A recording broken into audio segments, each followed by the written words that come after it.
Bienvenue traileuses, trailers, runneuses, runners dans ce nouvel épisode du 5 km à l'Ultra Trail. Podcast qui partage des conseils pour que vous puissiez courir et atteindre vos objectifs personnels dans la course à pied. Allez, on est parti pour un nouvel épisode. Et de quoi je vais te parler ? Écoute, je suis en train de travailler sur des plans d'entraînement particularisés.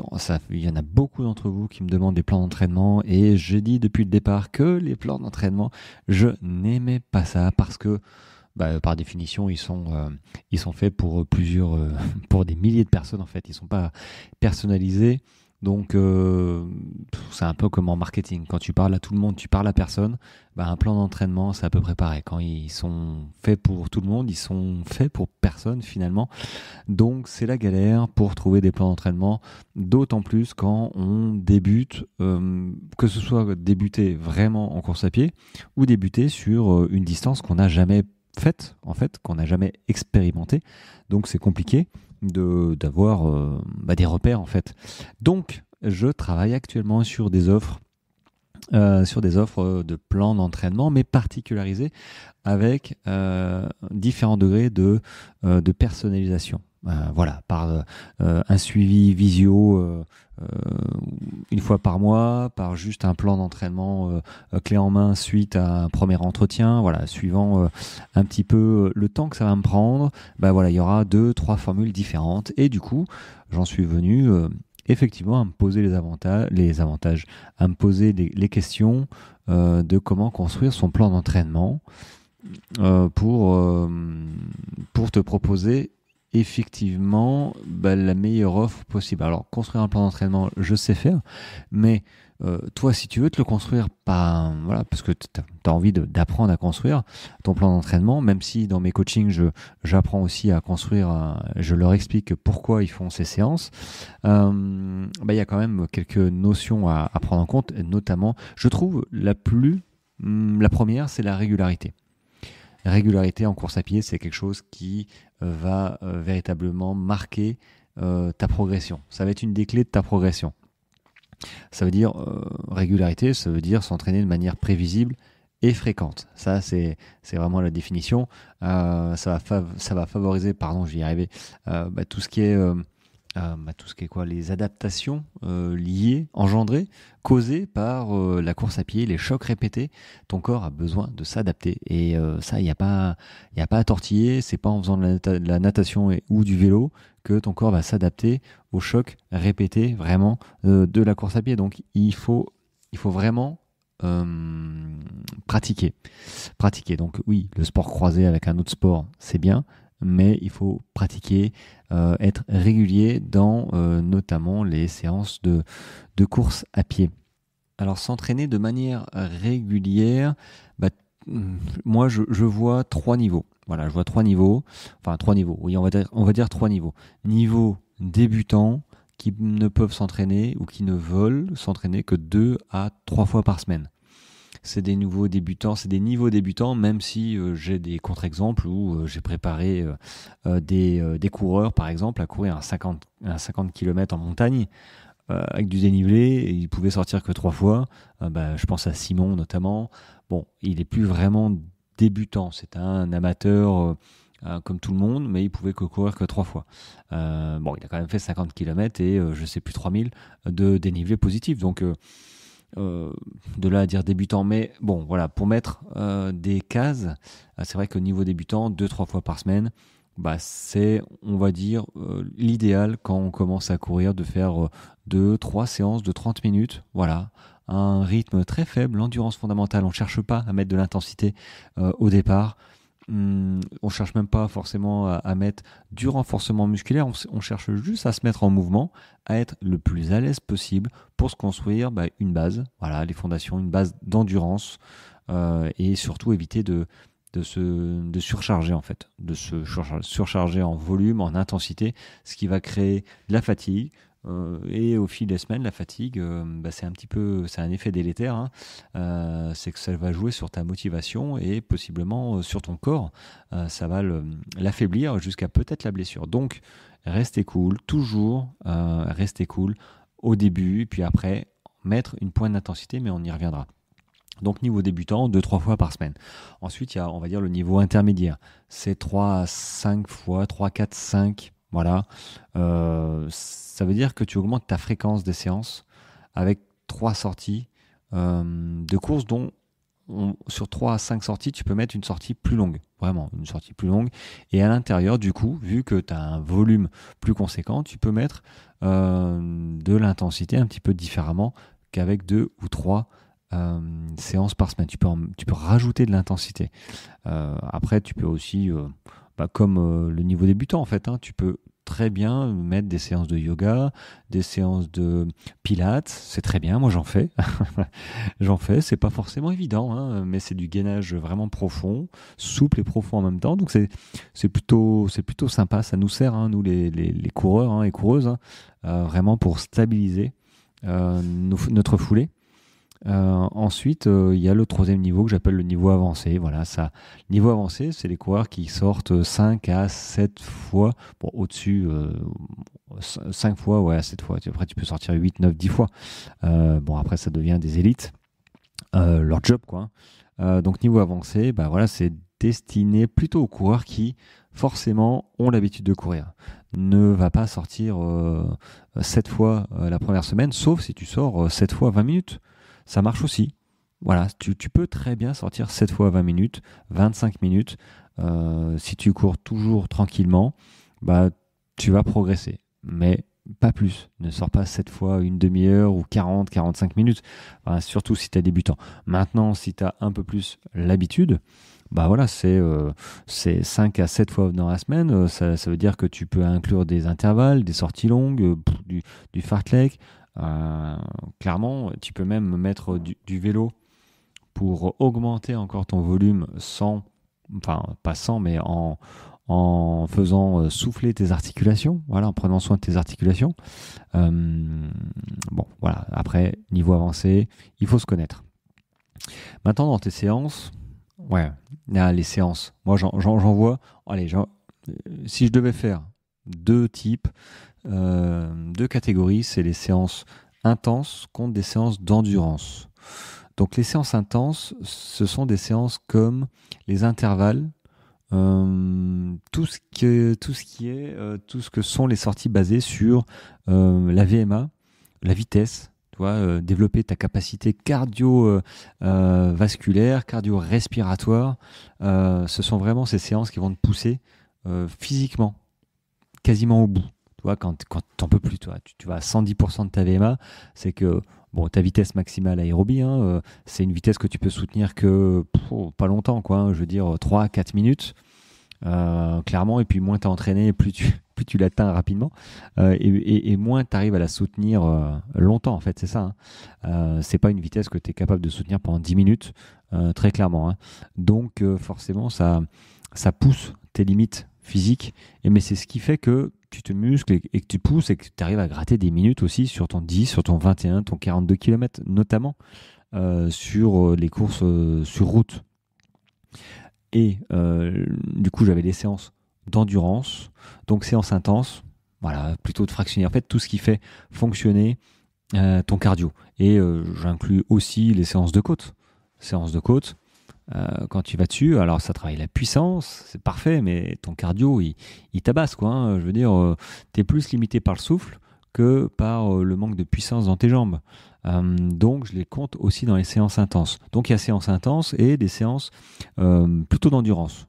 C'est-à-dire les sorties longues, voilà, en endurance fondamentale ou alterner avec peut-être du fartlek, tu vois, tu cours un quart d'heure plus rapide, puis 5 minutes, puis 20 minutes, voilà, tu alternes, mais tu rentres pas dans le dur, tu rentres pas à 90% de ta VMA, ta fréquence cardiaque max, tu es aux alentours des quoi, 70, allez, 80% max de ta fréquence cardiaque max, donc vraiment, tu es plus près de la gestion d'effort que de l'intensité. Tu peux pas être à fond sur une sortie longue, sinon tu vas crever.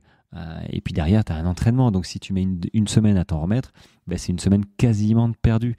Alors je parle pas de week-end choc, hein, évidemment.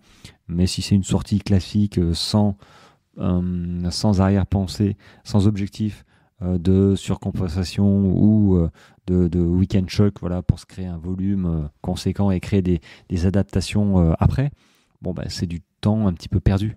Donc tout ça, il faut y penser.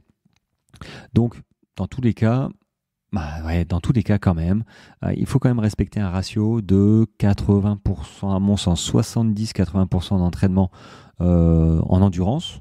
Voilà, j'ai pas dit en endurance fondamentale, j'ai dit plutôt en endurance et 20% en intensité. Et je pense que si tu respectes cette proportion, tu vas réussir ton plan d'entraînement et atteindre tes objectifs. Du moins, c'est comme ça que je vais construire vos prochains plans d'entraînement. Et c'est comme ça que j'ai construit les plans d'entraînement de, pour l'instant, 70 personnes, 70 sportifs en même pas un an. Si, en un an. Voilà, un an tout juste. Donc, il y a quand même pas mal de personnes qui m'ont fait confiance et qui ont atteint leur objectif, vraiment. Hein, je pense que sur 70, allez, je pense que j'en ai 95% qui ont atteint leur objectif tel qu'ils l'avaient imaginé. Il y en a d'autres qui ont eu un peu plus du mal qu'imaginer. Et tout le monde a fini sa course. Donc, c'est vraiment des valeurs sûres. Après, il faut se méfier. Il faut se méfier surtout des gens qui vous disent moi, j'ai fait mon premier marathon en 6 mois sans entraînement et blablabla. Bon, ok. Peut-être. Voilà, peut-être. Mais on ne sait pas tout. Ça se trouve, ils étaient blessés après. Ça se trouve, ils ont marché pendant 20 bornes. Ça se trouve, voilà, chacun ses motivations. Moi, je critique pas. Mais il faut pas projeter sa situation sur les résultats des autres. Peut-être que eux, ils ont un passé différent. Peut-être que c'était juste un... On sait pas, tu vois. Donc moi, très clairement, à chaque fois qu'il y en a qui me disent « Ouais, j'ai fait un 80 km en un an sans me préparer, puis ça s'est bien passé. » Bon, écoute, tant mieux pour toi, mais c'est pas une généralité. Surtout pas croire que c'est une généralité. Chacun est différent, mais en même temps, on fait tous les mêmes erreurs. Donc, il y a un moment où il faut se poser la question, ok, il y a des méthodes qui existent, qu'est-ce qui fonctionne, qu'est-ce qui fonctionne pas, parce qu'il y a des erreurs dans la planification, dans la planification et la gestion des entraînements. Et il y a quelques erreurs faites par, j'allais dire les débutants, mais pas que. Par exemple, c'est manquer de variété dans ses séances, courir toujours sur le même parcours, à la même vitesse. Voilà, on est confortable. Mais ça entraîne une stagnation. Ouais, c'est ça, une stagnation. Ça fait longtemps que j'ai pas utilisé ce mot-là au niveau de la progression et ça peut engendrer des blessures. Ouais, je pense, dû aux sollicitations répétées toujours, notamment sur route, toujours à la même allure, à la même fréquence, aux mêmes appuis, les mêmes muscles qui sont sollicités. Donc, il faut absolument essayer de varier les parcours, que ce soit route, sentier, piste, et alterner entre des séances courtes, intenses et avec des séances un peu plus longues, à un rythme modéré, même courir en allure seuil parfois. Voilà, il faut varier ses sorties. Après, il y a d'autres erreurs. Il y a négliger, par exemple, la récupération. Ça, la récupération, ce moment où tu penses que c'est inutile de se calmer, de rester. Le repos fait partie de la récupération. Et puis, il y a différentes façons de récupérer. D'ailleurs, j'en ai fait une newsletter. Il faut que je vois si c'est sur le blog. La récupération, le repos fait partie de l'entraînement avec les différents types de récupération active. Il faudrait peut-être que je vois sur le blog si elle y est en article. Je vais regarder ça. Et puis, l'une des erreurs les plus fréquentes aussi, notamment quand on suit un plan d'entraînement qu'on a choisi, c'est d'ignorer les signaux que t'envoie ton corps. Voilà, tout simplement. Et c'est normal, parce que moi, le premier, quand j'ai pris un plan d'entraînement pour faire mon premier semi-marathon, j'ai essayé de suivre à la lettre ce qu'il disait. Et même quand j'étais fatigué, quand il me disait, écoute, dimanche, tu vas courir 15 km, j'allais courir 15 km. Et c'est pas bon. C'est pas bon, parce que du coup, courir... malgré, on va dire, t'as fait une fatigue excessive va augmenter, c'est certain, ton risque de blessure. Parce que travailler, courir, mettre de l'intensité sur des muscles qui sont déjà un petit peu endoloris et fatigués, oui, c'est un coup à arriver éclaté sur ta course ou au pire blessé pendant ta prépa. Donc c'est compliqué de suivre effectivement un plan d'entraînement générique. C'est pour ça que, bon, ok, il y en a beaucoup qui m'ont demandé, mais je ne ferai pas des plans d'entraînement n'importe comment. Il faudra absolument que je connaisse votre passé, votre passif, vos objectifs, et suivant les formules choisies, on va réévaluer ça tous les mois. Voilà, c'est pas du coaching comme je fais actuellement. Hein, on pourra pas m'appeler tous les jours, mais par contre, on se mettra peut-être un rendez-vous téléphonique ou visio une fois par mois pour faire le point. Et puis après, j'ai d'autres propositions, notamment dans une des formules qui va être de regarder ta course, regarder un petit peu ton alimentation, t'aider dans ta préparation de course tout simplement. Voilà, c'est pas juste pondre un plan d'entraînement, c'est aussi réussir sa course, parce que ça sert à ça les plans d'entraînement. Si tu loupes ta course avec un super plan d'entraînement, c'est un peu con, parce que si tu as loupé ta course à cause d'une gestion d'allure pas hyper bien maîtrisée ou complètement aux fraises, c'est con, il y a tout qui tombe à l'eau, tu t'es entraîné pendant des heures, des jours, c'est un petit peu dommage, voire complètement dommage. Donc voilà, je vais proposer aussi ça. Allez, le temps que je fasse la page de renseignement, tout ça, ce sera fait dans quelques jours. J'espère le plus vite possible, voilà, parce que vous êtes nombreux à me solliciter là-dessus. Et puis moi, ça me fait plaisir, du coup, de vous proposer ce genre de j'allais dire de renseignements, de produits, de services plutôt. Voilà. Sur ce, merci à tous, tous ceux qui m'envoient des messages, des mots, qui retransmettent le podcast aussi sur les réseaux. C'est vraiment chouette. Et puis qui me laissent des commentaires sur Spotify, Deezer. Voilà, le podcast en a besoin. Et c'est vraiment chouette de votre part. Donc moi, je donne beaucoup de conseils, de services, de trucs comme ça, mais vous me le rendez bien. Donc moi, je continue. J'ai récupéré un petit peu de mon grand aide des cathares. J'ai récupéré. Alors ce matin, j'ai cru que j'allais pas me lever. Il était 8h30 du matin et j'aurais pu dormir toute la journée, je pense. Mais je ne peux pas, et puis surtout, je ne veux pas. J'aurais l'impression de perdre mon temps, tu vois. Il y a peut-être quelque chose à creuser là-dessus, mais c'est vrai que je commence à récupérer doucement. Et en plus, tout à l'heure, il y avait un rayon de soleil et j'ai eu envie d'aller courir. Et non, on se calme. Donc j'ai rangé mes baskets, je les ai pas déballées d'ailleurs, elles sont encore pleines de boue. J'irai pas courir tout de suite. Voilà, je me freine. Je suis comme tout le monde, mais je suis sage et j'ai appris de mes erreurs. Donc je vais me calmer, je vais attendre une petite semaine et reprendre vraiment sans intensité, doucement, au plaisir. Voilà, tout simplement. Écoute, je vais te laisser. Si tu as des questions, tu sais où me trouver. Tu sais me trouver sur les réseaux. Il y a un petit onglet, un petit bouton me contacter sur le blog, un petit bouton me contacter sur chaque épisode. Voilà, donc si tu as des questions, tu n'hésites pas, ça me donne des sujets aussi à partager sur le podcast. Et on se retrouve demain, voilà, pour un prochain épisode. Ciao, ciao.